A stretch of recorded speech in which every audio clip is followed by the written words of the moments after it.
আসসালামু আলাইকুম। Recipe by beauty চ্যানেলে আপনাদেরকে স্বাগত জানাই। প্রতিদিনের মতো আজকে আবারও চলে আসলাম একটা রেসিপি নিয়ে। আজ আপনাদেরকে মটরশুঁটি আর চাল দিয়ে দারুণ একটা স্ন্যাক্স রেসিপি শেয়ার করব। খেতে ভীষণ ভালো লাগে, তো অবশ্যই আপনারা স্কিপ না করে পুরো রেসিপিটা দেখে নেবেন। আশা করছি আপনাদেরকে এই রেসিপিটা অনেক বেশি ভালো লাগবে। চ্যানেলে নতুন হলে চ্যানেলটা সাবস্ক্রাইব করার অনুরোধ রইল। বেল বাটন অন করে রাখবেন পরবর্তী ভিডিও নোটিফিকেশান পাওয়ার জন্য। চলুন রেসিপিটা শুরু করি। এখানে দেখুন আমি মিক্সিং বলে 1 কাপ চাল নিয়ে নিলাম।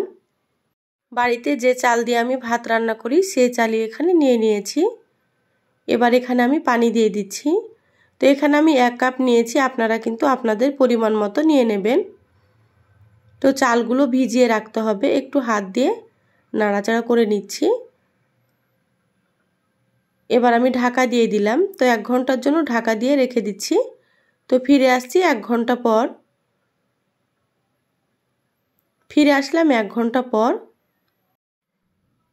দেখুন চালগুলো খুব সুন্দরভাবে ভিজে গিয়েছে। দেখুন দেখিয়ে দিচ্ছি, এইভাবে করলে কিন্তু একেবারে 2 টুকরো হয়ে যাচ্ছে চালগুলো। খুব সুন্দর ভিজে গিয়েছে। এবার আমি চালগুলো কয়েকবার পানি পাল্টে ধুয়ে নেব। তো দেখুন চালগুলো খুব ভালোভাবে ধুয়ে নিয়েছি, পানিটা ঝরিয়ে নিয়েছি। এবার এখানে মিক্সার জার নিয়েছি, চালগুলো এবার আমি দিয়ে দিচ্ছি মিক্সার জারে।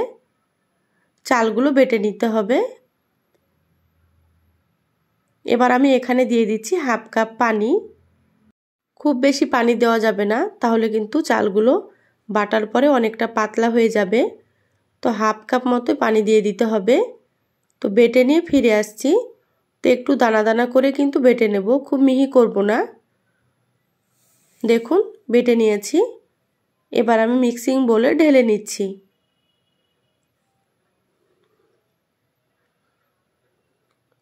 তো চালগুলো কিন্তু একটু দানা দানা আছে, তো সেইভাবেই বেটে নিয়েছি। আর এখানে দেখুন 1 কাপ মটরশুঁটি নিয়েছি। তো যে কাপে আমি চাল নিয়েছিলাম সেই কাপে 1 কাপ আমি মটরশুঁটি নিয়েছি। আপনারা চাইলে এখানে বেশিও দিতে পারেন।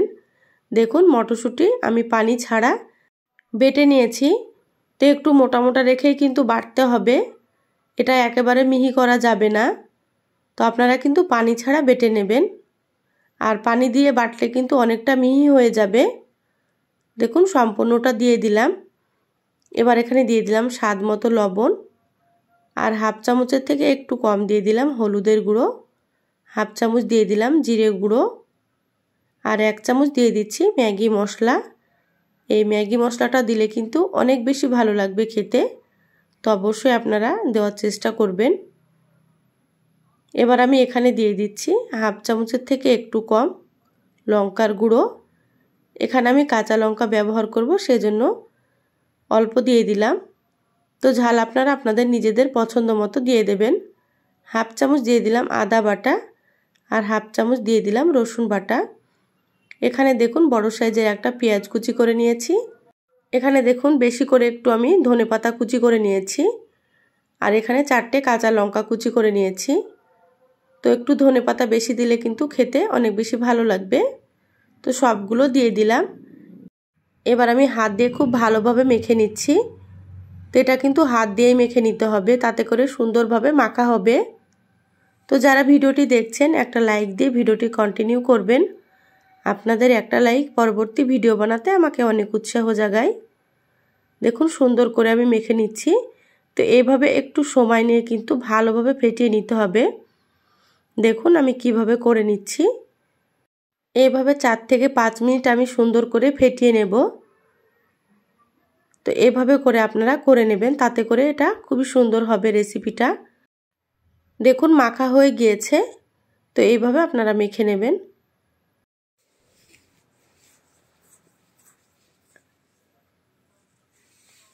এবার গ্যাস অন করে কড়াই দিয়ে দিলাম। দিয়ে দিচ্ছি এখানে সয়াবিন তেল। হাই হিটের তেল খুব ভালোভাবে গরম করে নেব। তেলটা প্রথমে খুব ভালোভাবে গরম করে নিতে হবে। দেখুন তেল গরম হয়ে গিয়েছে। এবার আমি গ্যাসের আঁচটা মিডিয়ামে করে দিলাম। এবার এইভাবে ছোট ছোট করে পকোড়ার মতো করে দিয়ে দিচ্ছি। তো আমি আমার পছন্দ মতো এটা তৈরি করে নিচ্ছি, আপনারা কিন্তু আপনাদের পছন্দ মতো তৈরি করে নিতে পারেন। এইভাবে ছোট ছোট করলে কিন্তু আমাকে বেশি ভালো লাগে খেতে। তো কড়াইয়ে যতটা ধরবে ততটাই আমি দিয়ে দিচ্ছি। আর এগুলো দেওয়ার সঙ্গে সঙ্গে নাড়াচাড়া করব না, 2 মিনিট ভেজে নেওয়ার পরে কিন্তু এগুলো নাড়াচাড়া করতে হবে। দেখুন হালকা ভাজা হয়ে গিয়েছে, এবার আমি উল্টে দিচ্ছি। তো এইভাবে করে আপনারা ভেজে নেবেন। তো আমার চ্যানেলে আরও অনেক রেসিপি আছে, চাইলে আপনারা আমার রেসিপিগুলো দেখে আসতে পারেন। কিছু রেসিপির লিংক আমি আই বাটনে দিয়ে দেব, আপনারা সেখান থেকেও দেখে নেবেন। দেখবেন রেসিপিগুলো ভালো লাগবে। ভালো লাগলে লাইক কমেন্ট শেয়ার করতে ভুলবেন না। দেখুন আমি পকোড়াগুলো সুন্দর করে উল্টে পাল্টে ভেজে নিচ্ছি। তো এই পকোড়াগুলো একটু সময় নিয়ে ভেজে নিতে হবে, তাতে করে খেতে অনেক বেশি ভালো লাগবে। দেখুন সুন্দর কালার চলে এসেছে, আমি সময় নিয়ে ভেজে নিয়েছি। এবার আমি তুলে নিচ্ছি। দেখুন কত সুন্দর হয়েছে। বাকি যেগুলো আছে সেগুলো আমি ভেজে নিচ্ছি একইভাবে। তো যারা আমার চ্যানেলটা এখনও সাবস্ক্রাইব করেননি, প্লিজ আমার চ্যানেলটা সাবস্ক্রাইব করে আমার চ্যানেলের সাথেই থাকবেন। বেল বাটন অন করে রাখবেন, তাতে করে আমি যখনই ভিডিও আপলোড করব সবার আগে আপনারা নোটিফিকেশান পেয়ে যাবেন। সময় সুযোগ বুঝে আপনারা দেখে নিতে পারবেন। যারা সাবস্ক্রাইব করে সাথে আছেন তাদেরকে অসংখ্য অসংখ্য ধন্যবাদ। দেখুন এই পকোড়াগুলো আমি সুন্দর করে উল্টে পাল্টে ভেজে নিচ্ছি।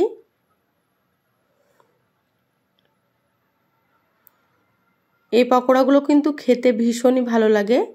তো আপনারা একবার হলেও এই রেসিপিটা তৈরি করে খেয়ে দেখবেন, বিকেলে চায়ের সাথে জমে যাবে।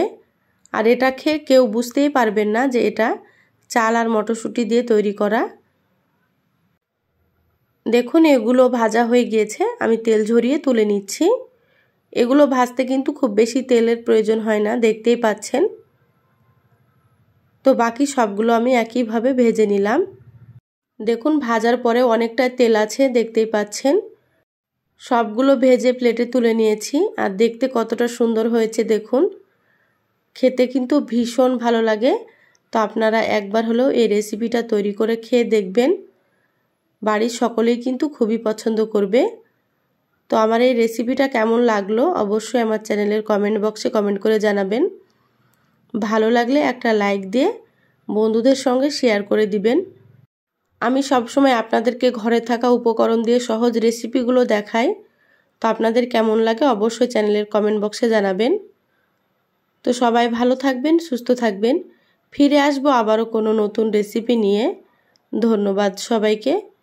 আল্লাহ হাফেজ।